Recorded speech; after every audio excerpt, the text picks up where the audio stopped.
Kenny, can you explain the stop sells you point out on ADA USD pair? Yes, sir. So if you look at ADA against USDT, right?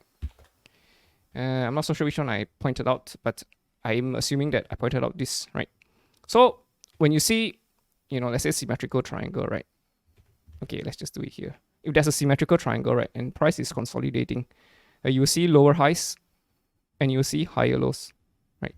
When you see lower highs and higher lows, these are all points where traders put their buy and sell orders.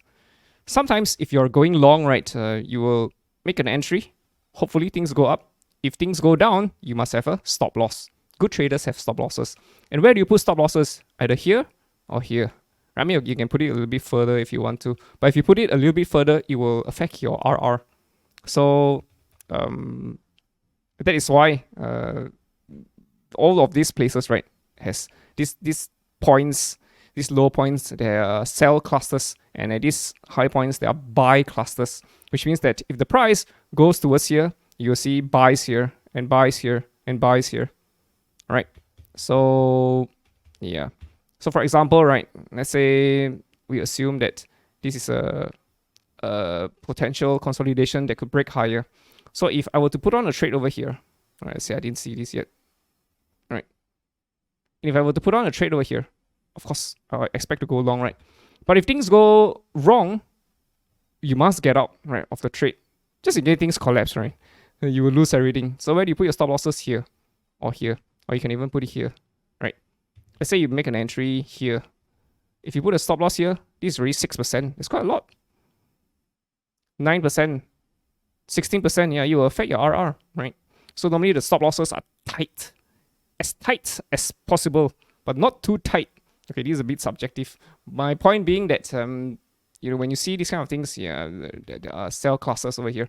And whales usually hunt for liquidity around these levels, right? You just eat up everybody who has stop sells, which was what happened 2 days ago. Zip down, took out everybody's stop sell, and now the whales are pushing it back up, right? We may just do something like this, right? Maybe get a inverse head and shoulders, we continue higher. This is just how it is, right? So yeah, again, you can also use this as an example. If let's say you make an entry over here, you put a stop loss here or here or here. If price behaves the way you expect it to, hey, great, it goes far away from your stop loss. Woohoo, it feels good, right? But if things go wrong, you want to get out. If it goes right, beautiful, right? You want to make huge profits and very small losses. So, when you're trading, right, or you're investing, there are only 4 outcomes. You make a lot of money, you lose a lot of money. You make a little money, you lose a little money. Very important to eliminate losing a lot of money. The moment you can eliminate losing a lot of money, you're well on your way. So, yeah, it's very important to have a stop loss.